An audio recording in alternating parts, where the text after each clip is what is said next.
Comienza el Catecismo de la Iglesia Católica, un programa dirigido por el Padre Luis Fernando de Prada.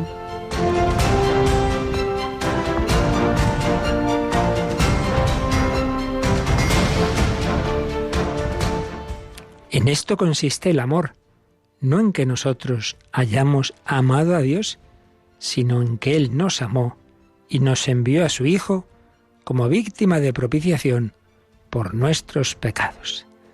Alabados sean Jesús, María y José. Muy buenos días, muy querida familia de Radio María, en este 8 de enero del año 2019.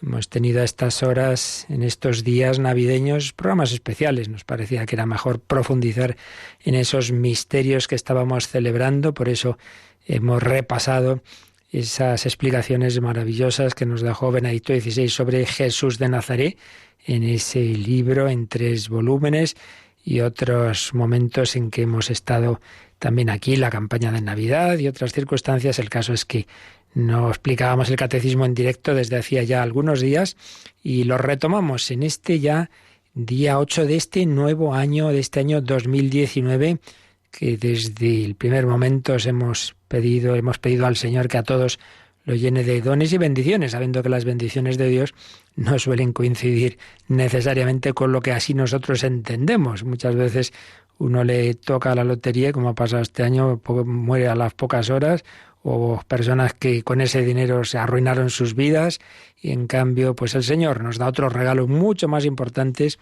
como es su gracia, como es la fe, como es la esperanza, como es el amor, como son las relaciones de amistad verdaderas. Todo ello es lo más importante, lo que nos va a hacer felices, lo que va a durar para la vida eterna.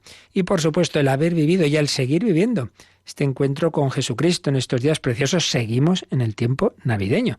Así como en Radio María insistimos que la Navidad no empieza hasta el 24 de diciembre, no ponemos villancicos antes, es Adviento. En los grandes almacenes en Navidades de noviembre, pues no. Pues también decimos que todavía no se acaba la Navidad. Para algunos termina el Día de Reyes, pues no, termina el próximo domingo, bautismo del Señor. Por eso seguiremos escuchando canciones navideñas, seguiremos profundizando en estos misterios, y también nos quedan 3 días, solo 3 días de nuestra campaña de Navidad, para que este año podamos seguir evangelizando, podamos seguir extendiendo la buena noticia a través de las ondas de Radio María. Y además un año muy, pero que muy especial. Nos acompaña, como casi todos los 20 años que lleva Radio María en España, Yolanda Gómez Arayoli. Muy buenos días, padre. Más bien aquí el nuevo soy yo, tú ya llevas desde el principio casi. Casi. Bueno, ¿y qué le pasa este año de especial para Radio María? 20 añitos ya. ¿Quién lo iba a decir que aquí en España Radio María cumpliría 20 añitos? Fíjate, el 24 de enero, las primeras emisiones, creo que una emisión de la Virgen María, ¿verdad? Así es, y el día 24 seguramente será un día muy especial. Ya les iremos contando. Ya les contaremos que haremos una programación especial, pero también habrá un día muy gordo, por así decir, en que celebraremos con nuestros voluntarios y todos los que quieran venir. Ya queda tiempo, pero ya lo decimos para que se lo apunten en sus agendas. Vamos a encontrarnos en un colegio de Madrid, todo un día, la Santa Misa, encuentro con obispos, festival, testimonios, música, un poquito de todo, el sábado 27 de abril, en la Virgen de Montserrat. Y sábado de la octava de Pascua, víspera del Domingo de la Misericordia, sábado 27 de abril. Ya daremos detalles, pero para que ya cuenten con ello, porque estáis todos invitados. Bueno, y en este tiempo navideño hemos celebrado la fiesta de la Sagrada Familia.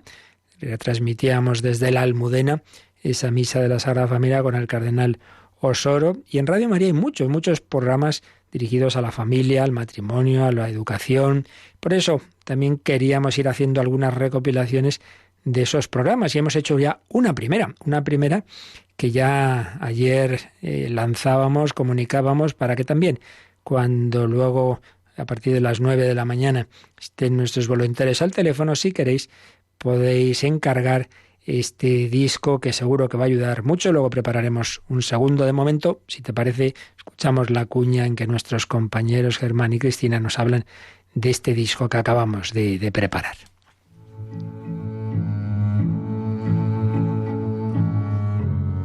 Todo ser humano busca un amor incondicional y definitivo. Solo necesito saber que es posible que dos personas puedan seguir felices juntas para siempre. ¿Pero es esto posible?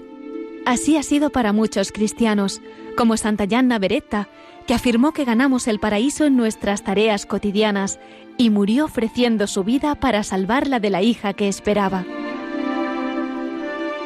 Como enseña el Papa Francisco en su exhortación Gaudete et Exsultate, todos estamos llamados a ser santos viviendo con amor y ofreciendo el propio testimonio en las ocupaciones de cada día, tal como lo hizo la Sagrada Familia.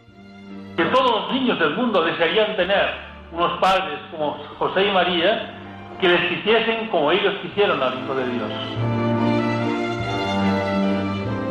¿Quieres que tu casa sea otro hogar de Nazaret? Radio María te ofrece un CD con un recopilatorio de diversas conferencias de Monseñor José Ignacio Munilla y el profesor José María Alsina, entre otros, sobre el amor matrimonial y la educación de los hijos. Tenemos la imagen de San José, de esa capacidad, ¿no?, de ser cabeza de familia y al mismo tiempo permanecer en la sombra, lo cual es un regalo, es un don de Dios. El CD incluye además algunos programas de El hombre de hoy y Dios, dirigido por el padre Luis Fernando de Prada, que exponen el tema en relación a la literatura, música y cine contemporáneos. Yo no pude amar sinceramente a tu madre hasta que entendí lo que era el amor en realidad. No se trata de recibir una recompensa a cambio. Dios te quiere aunque no te lo merezcas. Jesucristo me cambió la vida. Ese fue el momento en el que empecé a amar a tu madre.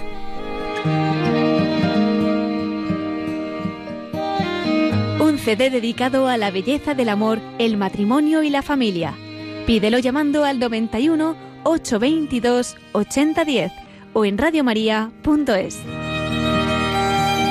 Para que tu familia sea reflejo del hogar de Nazaret, con Radio María.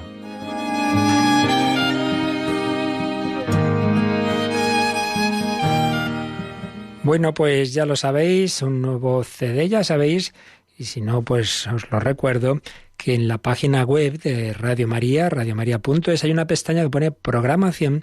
En esa pestaña veréis un catálogo. En ese catálogo están recogidos las principales recopilaciones temáticas ordenadas por que si doctrina, que si espiritualidad, testimonio, para niños, para jóvenes, para mayores, para familias. Pues esas principales recopilaciones que hemos ido haciendo en CDs o DVDs de programas, de conferencias, y la verdad es que desde que empezamos a hacer esto son centenares, incluso miles ya, los discos que nos habéis solicitado y que hacen mucho bien para formarse uno, para un regalo realmente provechoso, para una comunidad religiosa, para un sacerdote, para movimientos laicales que quieran profundizar. Tenemos desde esas catequesis de Monseñor Munilla, en esos 7 años en que iba explicando el catecismo en 11 DVDs, con el texto a la vez del catecismo, hasta, bueno, pues este último CD que acabamos de anunciaros, pues mucho trabajo ahí, mucho esfuerzo, mucho voluntariado de personas que dedican muchas horas para que podamos no solo en directo aprovecharnos de los programas de Radio María, sino las cosas buenas hay que profundizar en ellas, como un libro no puedes leer una vez así de corrido un buen libro, quiero decir, el Evangelio es para toda la vida, para toda la vida. Pues ahí lo tenéis y luego a partir de las 9, en el 91 822 8010 podéis solicitar cualquiera de esos discos y podéis hacer ese donativo si todavía no has hecho tu primer donativo del año. Se acaba la campaña de Navidad, nos quedan 3 días, hoy, mañana y pasado. 3 últimos días para poner tu granito de arena en esta gran obra evangelizadora que comenzamos en este año 2019, en el año en que Radio María cumple 20 años en España, dentro del año en que celebramos el centenario de la consagración de España al corazón de Jesús. Dos aniversarios que coinciden providencialmente y que de hecho se van relacionando. Ya la misa de apertura del año jubilar en el Cerro de los Ángeles ya la retransmitíamos aquí, y otros momentos que tendremos de presencia de ese aniversario en Radio María. Pues vamos adelante con nuestra primera, después de esta introducción, la sección que dedicamos a testimonio cristianos que han vivido esta fe católica que exponemos en el Catecismo. Habíamos comenzado por una mujer lituana, contando su testimonio, y lo seguimos haciendo ahora. Pedimos al Señor que nos ayude a vivir con coherencia esa fe por la que tantos cristianos hoy día pues luchan, sufren, son perseguidos e incluso mueren.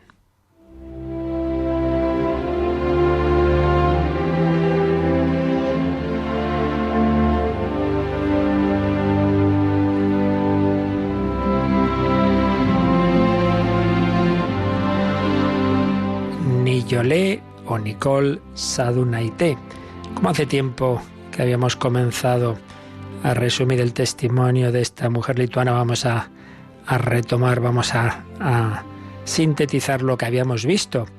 Vamos a llamarla, como solemos en español, Nicole, aunque en su lengua lituana es Niyolé Sadunaité o algo así. Nació en 1938 en Kaunas, en esa hermosa nación báltica lituana. Su padre era ingeniero agrónomo y 2 años más tarde, el año 40, Lituania es invadida por el Ejército Rojo de Stalin en función del pacto firmado entre Hitler y Stalin. Pero al año siguiente, cuando Alemania ataca a la Unión Soviética, es invadida por el ejército alemán. Termina la Segunda Guerra Mundial, vuelve el Ejército Rojo a un país que ha perdido ya 1/3 de sus habitantes, deportaciones en masa de ese régimen comunista, sacerdotes asesinados, los cristianos en una situación muy difícil. De hecho, el padre de Nicole está amenazado permanentemente con la cárcel o la deportación a causa de su fe, y su hija recibe esa misma fortaleza. Ella no se achanta, rechaza el adoctrinamiento ateo que se realiza en todas las escuelas y lleva una vida cristiana tan profunda que incluso se consagra a Dios en privado, en secreto, con votos perpetuos, pero claro, viviendo como una laica, le impiden acceder a la universidad por su fe y bueno, va haciendo pequeños trabajillos con los que va tirando, pero sobre todo colaborando en diversas actividades clandestinas de la Iglesia Católica. Particularmente a partir de 1972 participa en la redacción de una revista, más que clandestina, crónica de la Iglesia Católica de Lituania, que había creado un sacerdote para contar lo que realmente ocurría, lo que ocurría en ese país y cuál era la situación de la Iglesia en Lituania. Todo ello pues siempre muy seguidos de cerca, todos los que ahí colaboraban, por la policía secreta soviética, la temible KGB.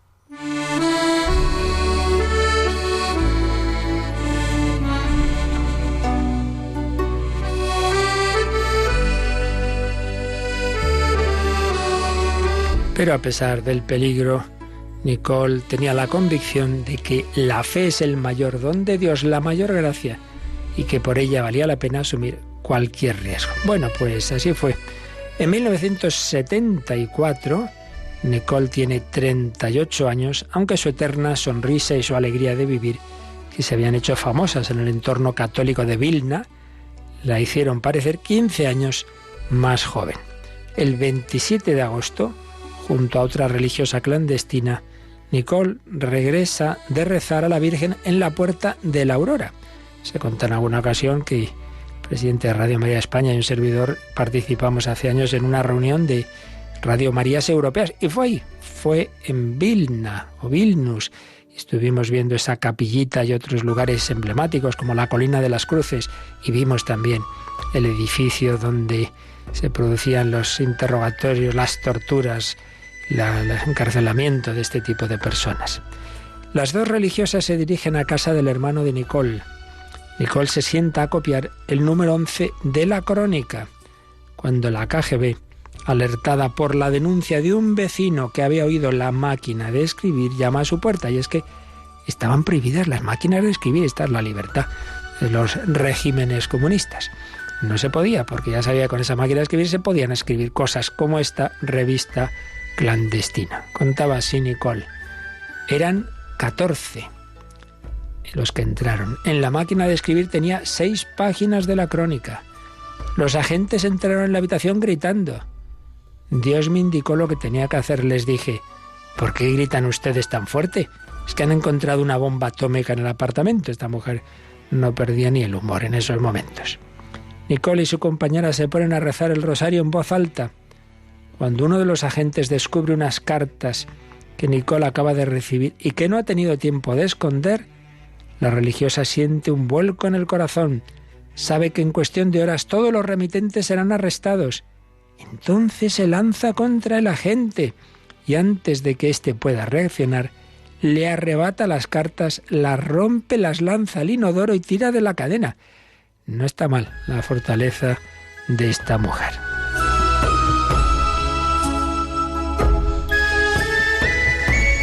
Nicole es trasladada a la sede de la KGB en Vilna, donde le ofrecen una liberación inmediata si denuncia a los redactores de la crónica.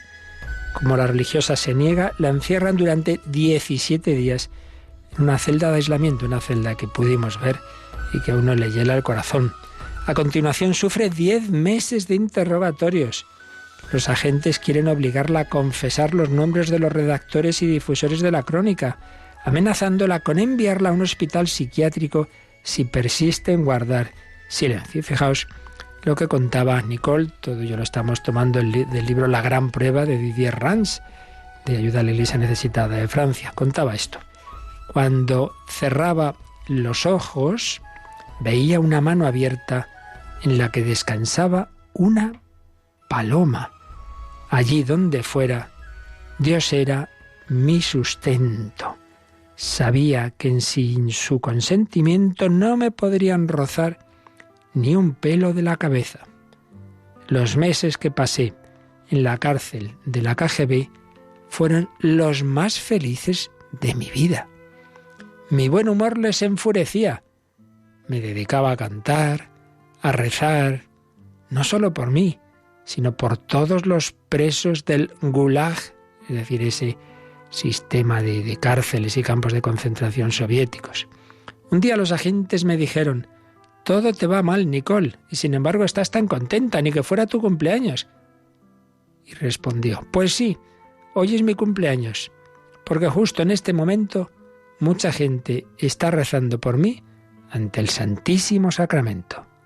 Sentía que Dios estaba conmigo y que la oración de los demás me daba fuerzas.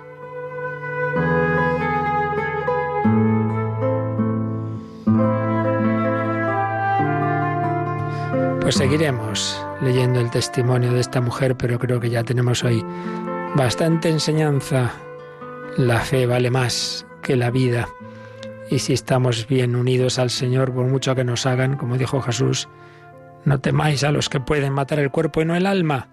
Temed más bien la muerte del alma. Eso es lo peligroso. Esta mujer, en unas circunstancias muy duras, en esas torturas de la KGB, sin embargo, eran los días más felices de su vida, porque Dios estaba en su corazón, la daba esa fortaleza.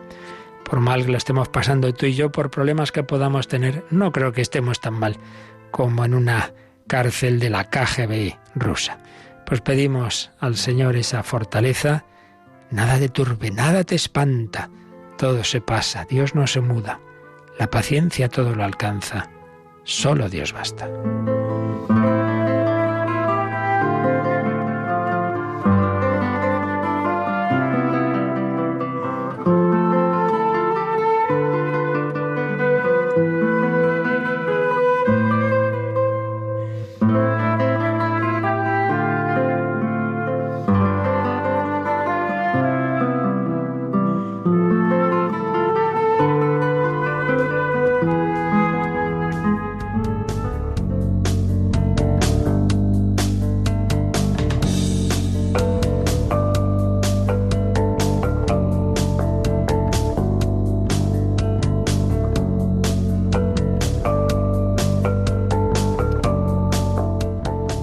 Bueno, querida familia de Radio María, por esta fe, por esta enseñanza de la Iglesia, muchas personas han sufrido, han muerto y ahora mismo también hay quien está en situación de persecución.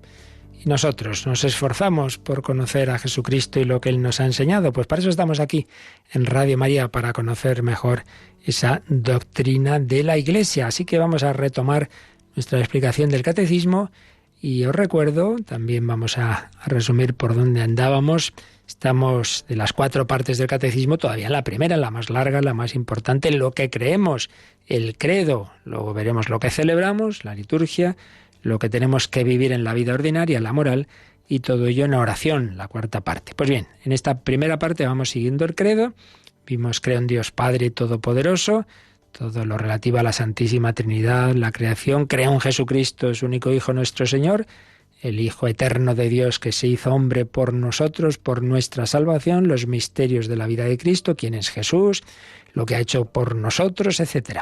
Y en tercer lugar, creo en el Espíritu Santo, vimos quién es esa tercera persona divina, y las obras del Espíritu Santo, que por supuesto son obras comunes del Padre, el Hijo y el Espíritu Santo, pero que especialmente atribuimos a Él. Y ahí, en esas obras del Espíritu Santo, está en primer lugar la Iglesia. Creo en la Santa Iglesia Católica, una Iglesia que vimos fundada por Cristo, una Iglesia que tiene esas propiedades esenciales, precisamente las que acabo de mencionar, una santa, católica y apostólica. Y una Iglesia que está formada por 3 grandes estados de vida, que son la jerarquía, obispos y sacerdotes, la vida consagrada, vida religiosa y otras formas de vida consagrada, y el laicado, los seglares. Y estamos pues con el primer grupo, la jerarquía, los pastores de la Iglesia. Entonces vimos en primer lugar que ese ministerio pastoral, pues no es un invento que hace la Iglesia en un momento dado, sino que viene del propio Jesucristo, que es Jesús quien organizó a sus discípulos, poniendo ese grupo en primer lugar, ese grupo que convivían con él de los 12 apóstoles, organizándolo y poniendo incluso una cabeza de ellos. Pedro, tú eres Pedro, sobre esta piedra edificaré mi iglesia. Es Jesucristo quien ha constituido a su iglesia no como una masa así informe, sino jerarquizándola. Y vimos cómo los obispos son sucesores de los apóstoles y el sucesor de Pedro es el Papa. Y ahora, a partir de ahora, vamos a ver cómo, así como en Jesús, en su momento vimos que podemos distinguir 3 grandes tareas, misiones, aspectos de su persona y de su vida, que por supuesto están unidas, no podemos separarlas de una manera total, pero bueno, se pueden distinguir, que son Jesús maestro, es su tarea de enseñarnos la verdad, Cristo la verdad, Jesús como sacerdote que ha ofrecido el sacrificio de su propia vida, es el Cordero de Dios que quita el pecado del mundo, ofrece el verdadero culto al Padre, que es ofrecer la vida, que es amar a Dios, amar al prójimo, hasta el extremo.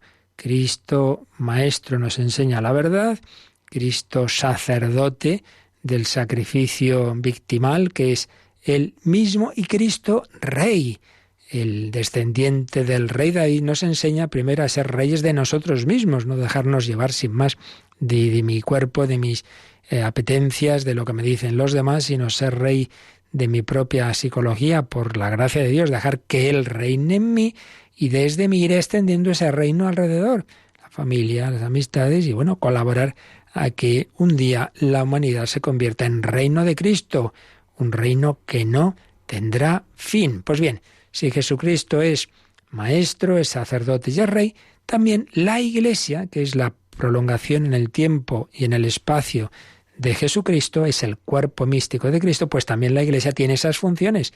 La misión de enseñar, prolongar esa enseñanza de Cristo, hacerla presente y pública en el mundo entero. La misión litúrgica de santificar, realmente todo en la Iglesia va a esa santificación, pero sobre todo lo vemos en los sacramentos, donde más claramente vemos que recibimos esa comunicación de Dios, de su Espíritu, de su gracia, es en los sacramentos. Por eso también misión de santificar a través, sobre todo, de los sacramentos y particularmente de la Eucaristía. Y la misión de gobernar. Jesucristo, Rey, nos gobierna, nos pastorea a través de la Iglesia, a través de esa jerarquía que, como decíamos, Él mismo ha establecido. Pues vamos a comenzar a ver estas 3 funciones. Y en concreto empezamos por la misión de enseñar. Y bueno, Yolanda, vamos a un número que parece el anuncio de un número de teléfono por ahí, ¿verdad? Sí. 888, qué barbaridad. Ultra capicúa. Pues dale, vamos a leer el número 888. Los obispos con los presbíteros, sus colaboradores, tienen como primer deber el anunciar a todos el Evangelio de Dios, según la orden del Señor. Son los heraldos del Evangelio que llevan nuevos discípulos a Cristo. Son también los maestros auténticos por estar dotados de la autoridad de Cristo. Bien, pues así comienza este primer número de este apartado sobre la misión de enseñar. Antes de entrar al número como tal, donde está el título del apartado La misión de enseñar, nos recuerda que de esto ya se había dicho algo muy al principio del catecismo. En efecto, a partir del número 85, en su momento, veíamos, claro, de dónde sacamos nosotros esta enseñanza. Todo lo que nos va a enseñar el catecismo, ¿eso de dónde viene? Pues viene de la revelación de Dios. Ya sabemos que aquí todo lo que explicamos a nivel de doctrina católica, pues no es un invento nuestro, sino lo que Dios nos ha contado, lo que Dios nos ha dicho, lo que Dios nos ha revelado. Una cosa es el esfuerzo del hombre con su razón para, mirando el mundo, decir, hombre, pues tiene que haber un creador, ese creador tiene que ser omnipotente, eterno. Bien, esa es la reflexión filosófica, que también es importante y la Iglesia la valora mucho, pero mucho más importante es no lo que el hombre con su razón y su cabeza puede llegar a conocer de Dios y de sus misterios, sino lo que Dios mismo nos ha contado de él. Y esa es la revelación. Esa revelación Dios la ha ido haciendo a lo largo de la historia, de una manera progresiva, sobre todo cuando ya va formando ese pueblo escogido en el patriarca Abraham, su descendencia. Abraham engendró a Isaac, Isaac a Jacob. Dios le cambia el nombre a Jacob, lo convierte en Israel, y de sus hijos vienen esas 12 tribus de Israel. La tribu principal es la de Judá, de ahí viene el nombre de los judíos, porque además es la tribu que va a permanecer prácticamente hasta el tiempo de Jesús, mientras que las demás, por unas cosas y por otras, fueron desapareciendo casi todas. Entonces, esas tribus, pues como sabemos, están en Egipto unos siglos, hasta que ya el pueblo es oprimido allí, Dios los saca, todo el tema del éxodo los lleva a la tierra prometida, en fin, toda una historia en la cual Dios va hablando con hechos y con palabras, se va revelando, y todo eso se va poniendo luego, bajo la inspiración del Espíritu Santo, se va poniendo por escrito en lo que nosotros llamamos el Antiguo Testamento. Pero toda esa fase es una preparación y un ir haciendo el ambiente y el contexto, digamos, para el momento central de la historia. El momento central de la historia es la encarnación, cuando Dios no solamente va a inspirar a profetas y va a decirles palabras, sino que la palabra eterna de Dios se va a hacer carne, se va a hacer hombre. No simplemente nos va a enseñar a través de otros, sino Él mismo, el Verbo, se hizo carne. Si tenemos que escoger un versículo de toda la Biblia, yo me quedaría con ese, Juan 1,14. Y el Verbo eterno, el Verbo que estaba en Dios y era Dios desde siempre, se hizo carne, puso su tienda de campaña entre nosotros, nos habló. Entonces, ahí llega la plenitud de la revelación. ¿Cómo es Dios? Pues mira a Cristo, escucha a Cristo y mira su vida. ¿Y quién nos cuenta esto? Los apóstoles que Él escogió. ¿Y cómo nos lo cuentan? En primer lugar, con su predicación oral, con su vida, con todo lo que fueron haciendo al empezar la Iglesia. Y después, en los primeros años de ese primer siglo, poco a poco, los primeros años, digo, después de la ascensión del Señor, poco a poco se fue poniendo por escrito, no todo necesariamente, sino lo esencial que Dios quería que quedara por escrito, y eso es lo que da lugar al Nuevo Testamento. Por tanto, vimos que la revelación de Dios que culmina en Cristo nos llega por dos cauces: la Sagrada Escritura, Antiguo Testamento que ya estaba y Nuevo Testamento que se forma en ese siglo primero, y tradición. Lo que antes de existir el Nuevo Testamento, esto nunca hay que olvidarlo, la Iglesia es anterior al Nuevo Testamento. Por eso cuando aparece un grupo por ahí en el siglo XX, XXI, que de repente pretenden que son ellos los que entienden a nuestro Señor Jesucristo, dicen, vamos a ver, hijo, ¿tú de dónde sacas eso? ¿De la Biblia? ¿Y quién te ha dado a ti la Biblia? Pues la Iglesia es la que te ha dicho que esto es palabra de Dios, una Iglesia que existe antes que la propia, que la parte moderna de la Biblia, que es el Nuevo Testamento, y es ella la que ha dicho que libros realmente son fiables, son inspirados por Dios o no. Bien, el caso es que nos llega por esos dos cauces, Escritura y tradición. Sí, pero si luego cada uno coge la Escritura, la tradición y la interpreta como le da la gana, al final estamos casi igual, porque sería, en último término, mi cabecita la que dice lo que es la verdad y lo que no. Y Jesucristo no va a hacer todo lo que hizo, todo el lío, para dejarnos en esas dudas. Por eso el propio Señor sabe que necesitamos esa guía, esa ayuda, como hizo Él cuando explicó a los discípulos de Emaús los pasajes del Antiguo Testamento, o cuando el diácono Felipe se sube a la carroza de aquel funcionario etíope que iba leyendo un pasaje del profeta Isaías y no entendía nada. Claro, necesitaba la ayuda exterior del diácono. Pues bien, nosotros también necesitamos que la Iglesia, que Jesús, en la Iglesia que Él fundó, nos ayude a interpretar correctamente, no otra cosa distinta, sino esa propia revelación. Y eso es lo que llamamos el magisterio de la Iglesia. Por eso digo que aquí el Catecismo nos recuerda que del número 85 al 87 nos había hablado de lo que se llama el magisterio de la Iglesia. Es decir, dice el 85, el oficio de interpretar auténticamente la palabra de Dios, oral o escrita. Palabra de Dios, la revelación que Dios nos ha hecho, oral, porque ya digo que la tradición es anterior al Nuevo Testamento, o escrita. El oficio de interpretar, no de inventar, de interpretar auténticamente. Auténticamente quiere decir con la autoridad de Dios. Ha sido encomendada solo al magisterio vivo de la Iglesia, el cual lo ejercita en nombre de Jesucristo.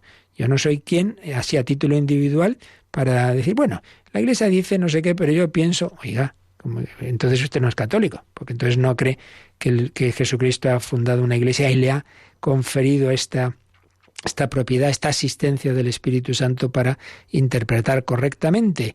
El que a vosotros escucha, a mí me escucha. Lo que atares en la tierra quedará atado en el cielo, etc.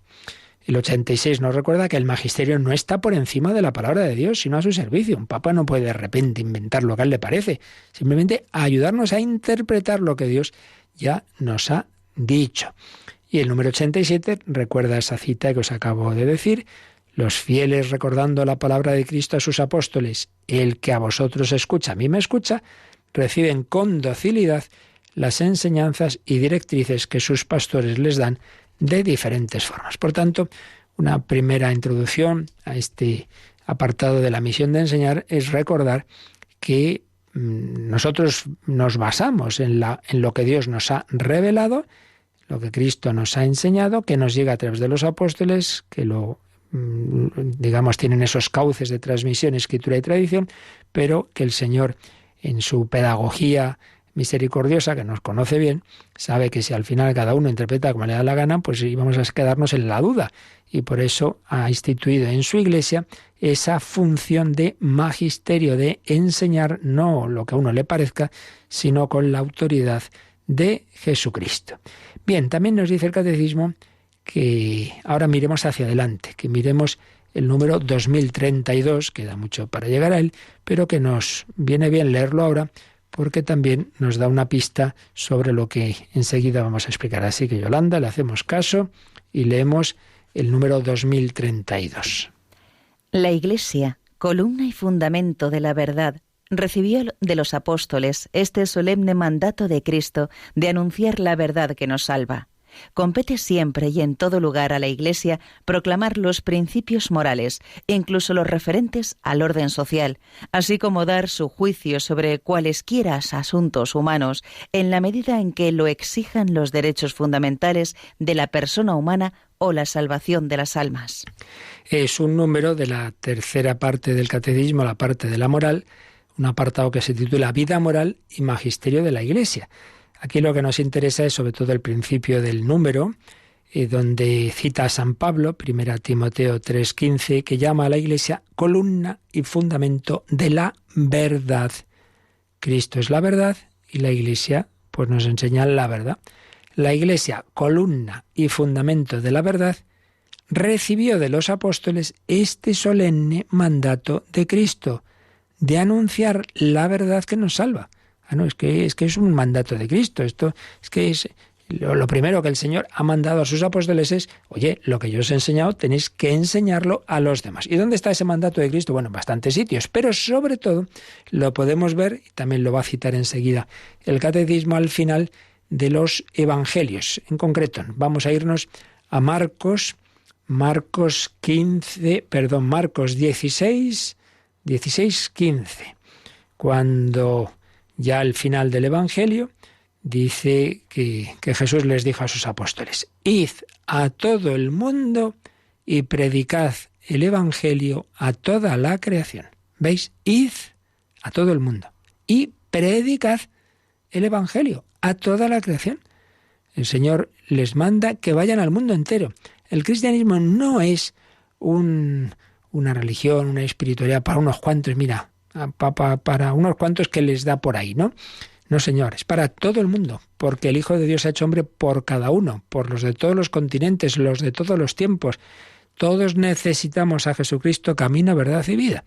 Claro, ya sabemos que estamos en un mundo posmoderno de pensamiento más que débil, de que no hay verdades, de la dictadura del relativismo, pensamiento líquido, todas estas cosas. Bueno, pues ¿qué vamos a hacer? El Señor también se dirige a los hombres light de nuestra época, que antes o después necesitan certezas, porque sin certezas no se puede vivir.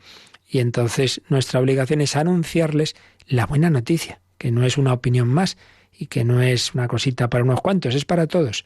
Id a todo el mundo y predicad el Evangelio a toda la creación. Bueno, y lo que viene a continuación es especialmente fuerte para nuestros oídos relativistas y posmodernos. El que crea y se haga bautizar se salvará, pero el que no crea será condenado. A los que crean les acompañarán estos signos, etc. Por tanto, envío misionero de Jesús a sus apóstoles al mundo entero con la misión de predicar el Evangelio a toda la creación.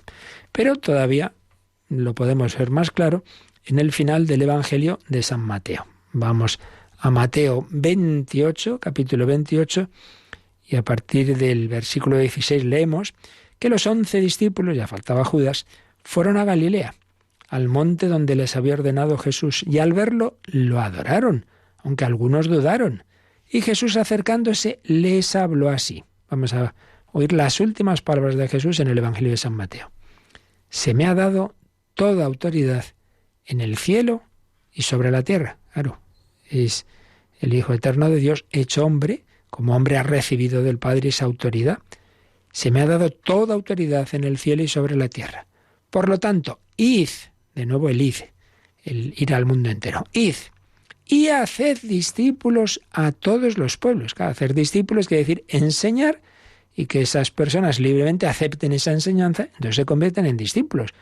Un filósofo enseña y hay quien va a su escuela, se hace discípulo de Aristóteles, de Platón. Pues bien, discípulos de Cristo, id y haced discípulos a todos los pueblos, bautizándolos en el nombre del Padre y del Hijo y del Espíritu Santo. El que acepta esa doctrina, entonces sabe que para entrar en esa vida divina, para hacerse discípulo de Cristo, hay que dejarse bautizar, es decir, dejarse consagrar, empapar del agua del Espíritu Santo, bautizándolos en el nombre del Padre y del Hijo y del Espíritu Santo, y enseñándoles a guardar todo lo que os he mandado.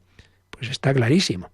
Hacer discípulos y enseñar. Enseñar no solo cómo es Dios, sino a guardar todo lo que os he mandado.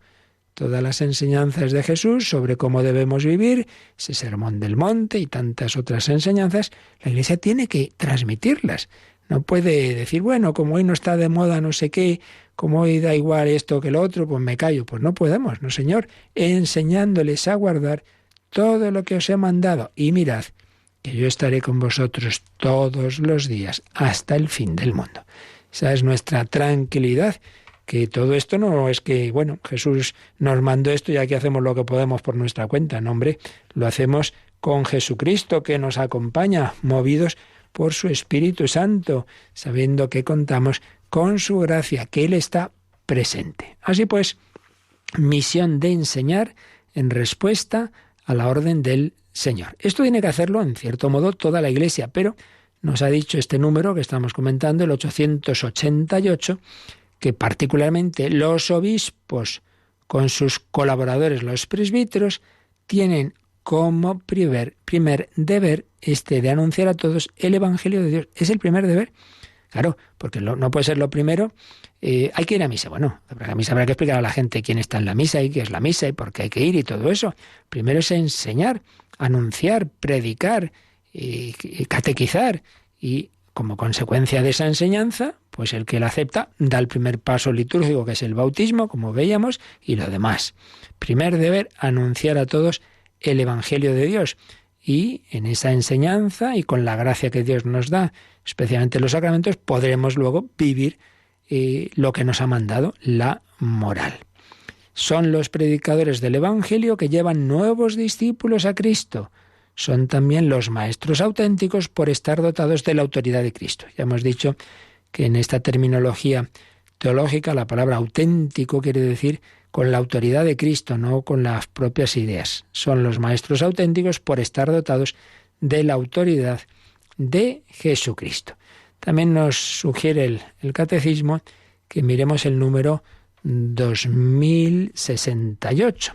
2068 para profundizar un poquito más en todo esto de la enseñanza. Pues vamos a leer qué nos dirá más adelante este número que está también en la parte moral del Catecismo. El Concilio de Trento enseña que los 10 mandamientos obligan a los cristianos y que el hombre justificado está también obligado a observarlos. Y el Concilio Vaticano II afirma que los obispos, como sucesores de los apóstoles, reciben del Señor la misión de enseñar a todos los pueblos y de predicar el Evangelio a todo el mundo para que todos los hombres, por la fe, el bautismo y el cumplimiento de los mandamientos, consigan la salvación. Es un número que, como digo, está en la parte moral del Catecismo y que nos pone estas dos referencias a dos grandes concilios ecuménicos, el Concilio de Trento en el siglo XVI y el Concilio Vaticano II en el siglo XX. El Concilio de Trento, que recordaba que entre las enseñanzas de la Iglesia, las enseñanzas morales, está también los 10 mandamientos. No, esos del Antiguo Testamento, sí, hombre, pero sigue en vigor, incluso profundizado y radicalizado por Cristo. Y luego el Vaticano II nos ha recordado que los obispos, como sucesores de los apóstoles, han recibido esa misión de enseñar a todos los pueblos y de predicar el Evangelio a todo el mundo. ¿Para qué? Para bueno, que la gente se haga un poco más buena. No. Para que todos los hombres, por la fe, el bautismo y el cumplimiento de los mandamientos, consigan la salvación, que no es ninguna broma, que es el destino eterno de nuestra vida. Porque estamos llamados, ¿por qué nos ha creado Dios? Para invitarnos a vivir eternamente con Él felices, sí, pero Dios no obliga, Dios invita. Entonces, es esa invitación a una boda que hay que responder. Hay que conocer quién nos invita y hay que saber cómo se une uno al esposo. Y ese es el sentido de nuestra vida. Y claro, como Dios no obliga, pues uno puede rechazar esa invitación y perderse esa boda, como aparece en alguna parábola.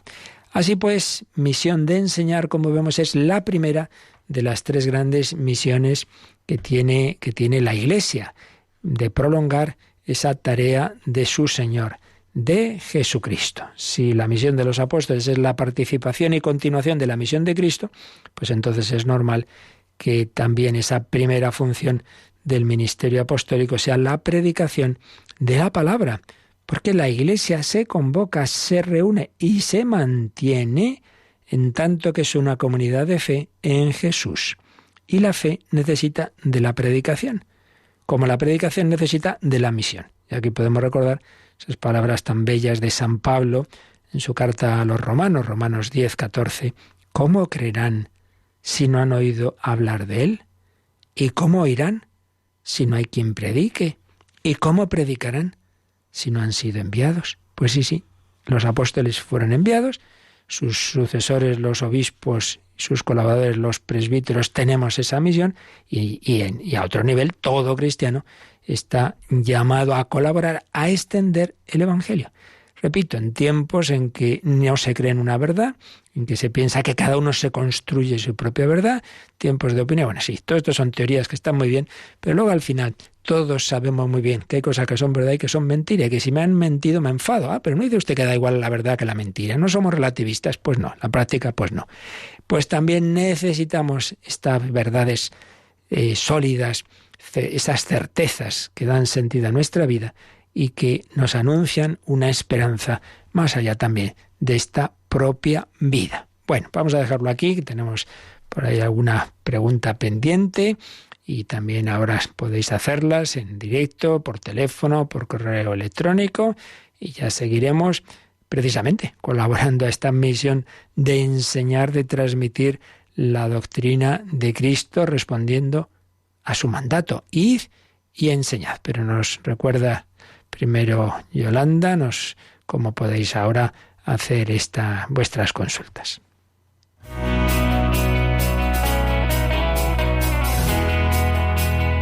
Participa en el programa con tus preguntas y dudas. Llama al 91005-9419.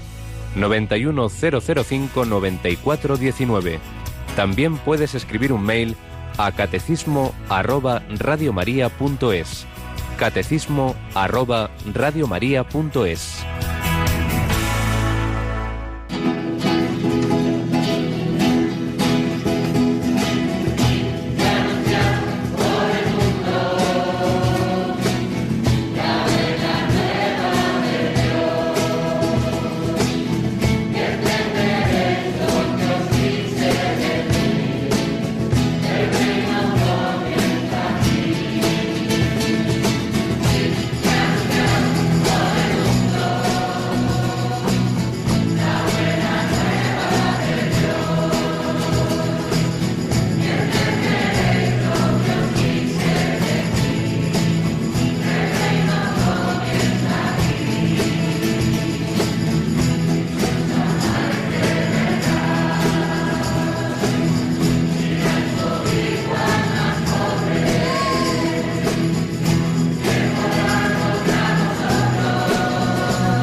Y anunciad por el mundo la buena nueva. Claro que sí, todos estamos llamados a colaborar, pero es responsabilidad primera y principal del Papa, de los obispos, de sus colaboradores. Sí, pero tú también estás llamado a transmitir esa enseñanza. Y aquí, Radio María es una de las principalísimas, claro, tareas. Aquí no podemos daros la comunión ni nada de eso a través de las ondas, pero sí podemos transmitir la enseñanza de Cristo, la doctrina de la Iglesia. Nos escribe, teníamos un correíto, Marián, que decía lo siguiente: me surgen dudas respecto al uso de los nombres Emmanuel y Yeshua. ¿Los dos son nombres hebreos? ¿Por qué está escrito que los dos son nombres del Mesías? ¿Por qué después solo se usa uno y no otro? Muchas gracias, Dios les bendiga y ayude en la labor que les ha encomendado. Rezo por ustedes, Marián. Bueno, son no solo estos dos nombres, Marián, hay muchísimos nombres de distinto tipo que se aplican al Mesías, que se aplicaban como profecía ya en el Antiguo Testamento y después en el Nuevo Testamento. Pero lo que pasa es que cada nombre nos va a dar un matiz de quién es ese personaje misterioso, quién es ese Jesús. Pero otra cosa es, digamos, el nombre propio, sin más, con el que se llamaba, empezando por la Virgen María y por San José, por el que llamaban a Jesús, que es ese, precisamente, Jesús, nombre personal. Y luego hay nombres de misión, y luego hay diversos apelativos y símbolos, etc. De hecho, fijaos, tengo yo aquí una hojita que hace muchos años preparó el padre José María Iraburu, donde recoge ni más ni menos que 150 nombres de Cristo a un distinto nivel, apelativos, símbolos, etc. Por ejemplo, cogiendo desde el Antiguo Testamento, Aurora de Yahvé, ungido de Yahvé, Yahvé nuestra justicia, príncipe de la paz, maravilloso consejero, Dios fuerte. Todo eso está en diversos textos del Antiguo Testamento. Por ejemplo, en el profeta Isaías, concretamente Emmanuel, que mencionaba Marián, Dios con nosotros aparece en el capítulo 7 de Isaías. Jesús Salvador, hijo de Abraham, linaje de David, pero tenemos también siervo de Yahvé, hijo amado del Padre, Jesús, causa de salud eterna, por supuesto Señor Jesús, primogénito de los muertos, estrella brillante de la mañana, luz del mundo, Rey de reyes, Señor de señores, etcétera, etcétera. Muchísimos apelativos de Cristo. Hay una obra famosa en nuestra literatura española que es de los nombres de Cristo, de Fray Luis de León, y una obra recientísima de un gran biblista, tiene una magnífica traducción del Nuevo Testamento, el padre jesuita Manuel Iglesias, que publica pequeñas colaboraciones bíblicas en esa revista litúrgica tan buena, Magnificat, y se han recopilado los artículos que escribió precisamente sobre los nombres de Cristo, de los nombres de Cristo. Entonces, en esta obrita, un librito pequeño que se acaba de publicar, pues aparecen la explicación de estos nombres o apelativos. Yo soy, Jesús, Señor, Pastor, Puerta, Pan, Camino, Verdad, Vida, Resurrección, Maestro, Luz, Rey y Vid. Y luego diversos nombres de Cristo en el Apocalipsis. Entonces, nombre propio, digamos, de uso ordinario, Jesús. Pero luego diversos nombres con los que la revelación divina, ya desde el Antiguo Testamento, nos iba dando matices de esa persona, claro, que es que supera, claro, es que no hay nombre, podíamos añadir siempre más, porque así como Cristo pues nos desborda, nos supera por todos lados, no hay nombre que lo agote, por así decir, porque claro, es una persona divina, es infinito en su naturaleza divina, pero por otro lado se ha hecho hombre, se ha hecho nuestro hermano, entonces tiene un nombre que tenían otras personas, Jesús. Sí, pero ¿sabéis lo que significa Jesús, verdad? Yahvé salva, Dios salva. Y luego Emmanuel es Dios con nosotros. No le llamaban, hola, Emmanuel, ven. No era nombre propio de uso ordinario, pero es una manera de decir quién es ese. Ese es Dios con nosotros. Y por fijarnos un poquito en el nombre propio de Jesús, os resumo lo que aquí nos explica, nos recuerda el Padre Iglesia. En primer lugar se hace una pregunta que yo al leerlo me quedé un momento así dudando. ¿Se llamó Jesús a sí mismo alguna vez con este nombre? ¿Dijo alguna vez yo soy Jesús? ¿Qué os parece? Pues sí, por lo menos sabemos de una. Pasa que ya fue resucitado. Cuando se le aparece a Saulo, en el camino de Damasco, ¿quién eres, Señor? Yo soy Jesús, al que tú persigues. Luego se nos recuerda que la palabra viene del hebreo Yehoshua, que evolucionó a Yeshua hasta el Jesús griego y que lo llevaron diversos personajes del Antiguo Testamento. Por ejemplo, Josué es también una forma de decir Jesús, es otra variante. Josué, colaborador de Moisés, Josué, hijo de Nun, el sumo sacerdote que volvió del destierro con Zorobabel, el Jesús sirácida, el de la familia de Sirac, que tradujo al griego el eclesiástico, obra de su abuelo. Y luego en el Nuevo Testamento se habla de un tal Jesús al que llaman justo. Bueno, Barrabás, era Jesús Barrabás. Fuera de la Biblia, Flavio Josefo cita hasta 19 portadores del nombre de Jesús. Por eso, fijaos, los primeros cristianos no quisieron poner nombre de Jesús a nadie, por respeto a Jesucristo. Luego ya sí, ya lo hemos ido poniendo. Entonces, por un lado es un nombre ordinario, sí, un nombre ordinario, pero que significa... Está formado por estas dos palabras, Yahvé y el verbo Yashá, salvar. Por eso Jesús significa Yahvé salva, Yahvé es salvador. El yo soy el que soy del pasaje de la zarza, Yahvé es el salvador que nos salva de nuestra fragilidad, los que no somos, los que dependemos del ser por sí mismo que es Dios y que es amor y que nos quiere salvar de nuestra fragilidad y de nuestro pecado. Jesús, Salvador, nombre propio, pero como decimos luego otros muchos nombres apelativos sobre su misión, pues Mesías, Rey, Emmanuel, Dios con nosotros. Por tanto, no tiene nada de raro. Luego nosotros que hemos hecho una cosa muy bonita, Jesús es nombre propio y Cristo es la traducción griega de Mesías. Jesús, la persona, Mesías, su misión. Una de las formas de explicar la misión, ungido, significa ungido por el Padre para esa misión de salvación. Entonces hemos juntado, desde el principio de la historia del cristianismo, Jesús con Cristo. nombre propio, nombre de misión, y nos sale el nombre inefable de Jesucristo. Pero como digo, hasta 150 y más podríamos llamar a Jesús de muchas formas y todas ellas van a reflejar un rayo, es como un rayo de esa luz, de ese sol que es Jesucristo. Por ahí va la cosa. Y luego teníamos también otro correo que nos pregunta, que ha visto un determinado movimiento, unos documentos, como no lo he podido ver no voy a mencionar hasta que lo vea más en concreto, pero bueno, lo que nos interesa a todos es lo siguiente. Aparecen a veces determinados escritos, supuestas revelaciones de tal persona, de tal otra, y entonces preguntan. Entonces ahí eso también hablamos al principio. Una cosa es la revelación pública, que es la que todos debemos creer, que es esto que hemos dicho, lo que está en la Escritura y en la tradición, tal como la interpreta el magisterio de la Iglesia. Otra cosa son las revelaciones privadas. La Iglesia las estudia, entonces si hay algo contrario a la revelación pública, evidentemente no puede ser verdad, entonces no hay que hacerle caso.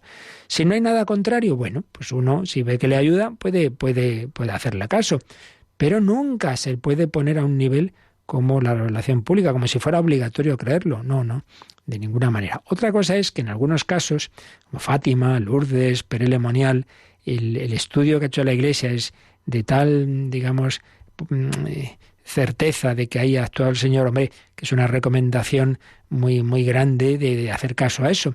Pero incluso en esos casos, si uno no quisiera creer que de la Virgen habló tal, pues bueno, no es un tema de fe que uno, digamos, cometa un pecado de herejía, de apostasía. ¿Por qué no? Porque lo que es obligatorio creer es lo que Dios nos ha revelado y la Iglesia ha enseñado con su autoridad suprema en lo que es, pues eso, los dogmas, etcétera, etcétera.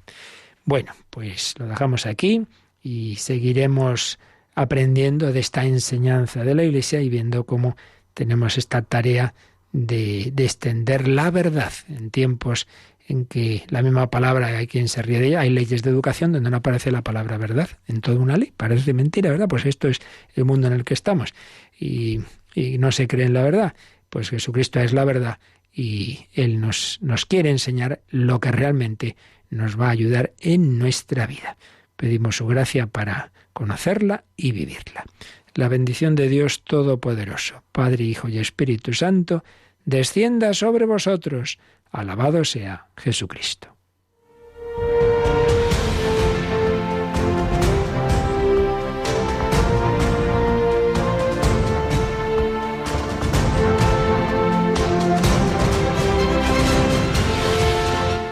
Han escuchado en Radio María el Catecismo de la Iglesia Católica, un programa dirigido por el Padre Luis Fernando de Prada.